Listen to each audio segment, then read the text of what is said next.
I am a child, and sometimes I want to stay like that.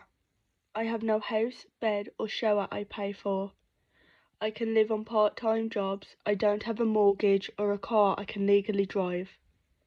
I am a child, between the Disney wonder and mental health, between not experiencing all the troubles you have gone through, but enough to know they exist. I am a child, who wants to believe Cinderella's happy ever after. Realistically, there was no magical fairy godmother. Realistically, she didn't have mice friends to help her escape her attic room. I am a child, born in the flats near a post office, spending my days in the sun dossing the streets and smoking.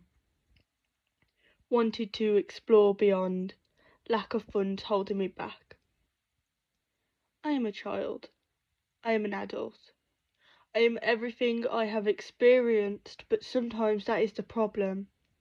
It's the leash we allow ourselves to be wrapped around our necks that needs to be stopped. Please don't leave me here. It's starting to shower down acid rain. It burns my skin in such an elegant way. It doesn't physically hurt, it's the type of agony that you keep quiet. Don't speak with your pity voice. My scars are only here because I carried on fighting. Are you with me when you listen? I just want to run to another city. But my mind is spinning. I don't want to feel broken anymore. I just want to leave, but something is holding me back. I am unable to mentally walk out the prison cell I have created for myself, and it is killing me every day. I feel trapped, and no, it's not just metaphorically. Trapped in my body, my skin, my ribs, my teeth. Still, trapped in my mind. The more you look at the news, your streets, or yourself, it gets pretty hard to breathe all of a sudden. They say forgiveness is key, but they never asked to be forgiven. So instead, my door will continue to be closed, and I will pull the curtains too, then wonder why no one visits me. I thought I was just out of place, in my family, in my home, a black sheep to those who I love. I thought it was just this house I was too small for now. But these streetlights flicker differently. The pub sings a different song to the one I once knew. Maybe I'm just not meant for my village anymore, holding on to the childhood I once knew. Yet these roads feel strange now. The people are celebrating holidays, but I'm not there. I think I've outgrown my village, dreaming about city lights since I could remember. I didn't realise how easy it was to leave, and how hard it was to come back to my village. I am just a ghost of who I used to be. The city lights. Noise of the people filled the streets. She seen the world at its brightest, and she let it burn. But the devil never forgets his deals. Break her ribs to retrieve her still beating heart. Dear Lord, I am not one of your children. Please don't ignore me, not again. The truth is, no one is really on your side. Tears roll down her cheek, hitting the ground so delicately.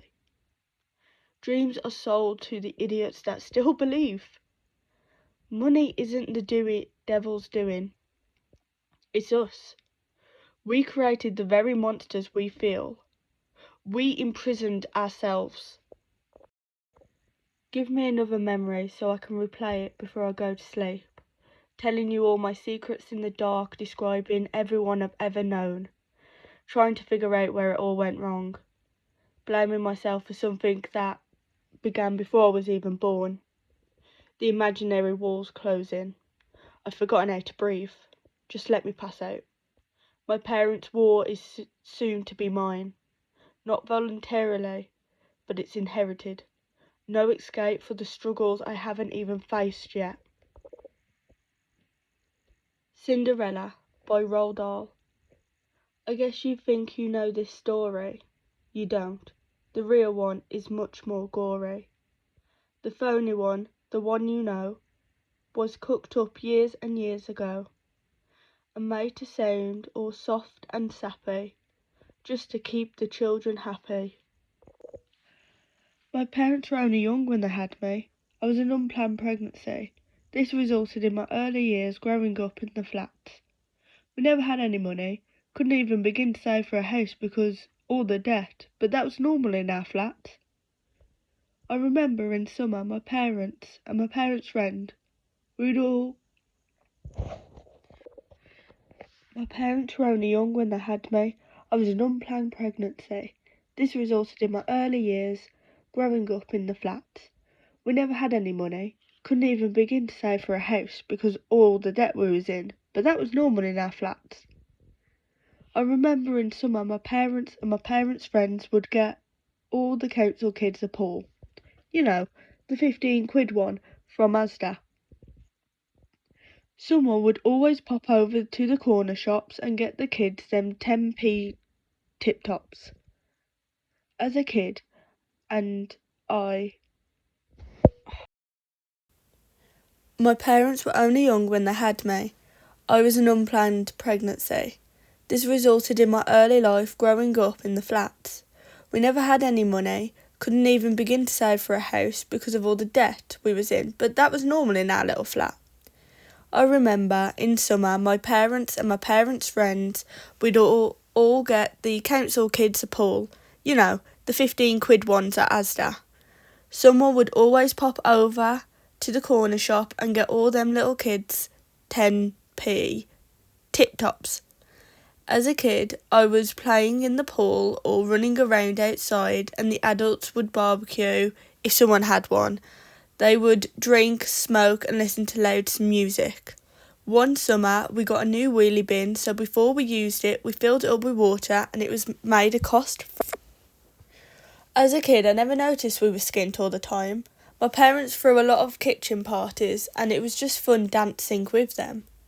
Luckily I grew up before iPhones and iPads and we still had CDs. My dad, who is a massive film geek, so we never needed to go to the cinemas, as my dad always knew a guy that could get that film on disc. I remember playing Dizzy Dinosaurs with the other kids. It's a game we made up where you spin as fast as you can with your arms wide open. I actually dislocated my shoulder a few times with that one, but my dad always popped it back in and I seem fine now. I didn't know it then, but my life, I guess, was a bit rougher than the other kids in my school. There was a lot of swearing and fights happening all the time. But again, I think I was just too young to be bothered by it. We were getting a new car every few years because it was cheaper than to get a brand new one or repair it. When I say new car, it's not the one from the shops. It's like if my dad, mate, was selling it. Was about 7 when we moved into our new house. We moved into a cheap new houses, but then we swapped it with this lady and we got a better house, bigger garden and actual brick walls. My mum has always worn big, thick hoops, designer clothes, mostly knockoff depending on the brand, and could drink most blokes in our local pub under the table. My dad wears a nice tracksuit on special occasion, smokes a lot of weed and drinks a little bit too much. He works on the road and we only see him in his work clothes. Also, I have 2 sisters and a brother and I'm the oldest. I was also, I guess you would class me as a pub kid, and I remember sleeping on the chairs, sticky tables, singing karaoke with my drunk family members since I was born. Dinner was a cob and crisps, get given a pound by a stranger that apparently knew you when you were a baby. The smell of sweat, beer and sick. Playing pool or darts with the other kids in the pub.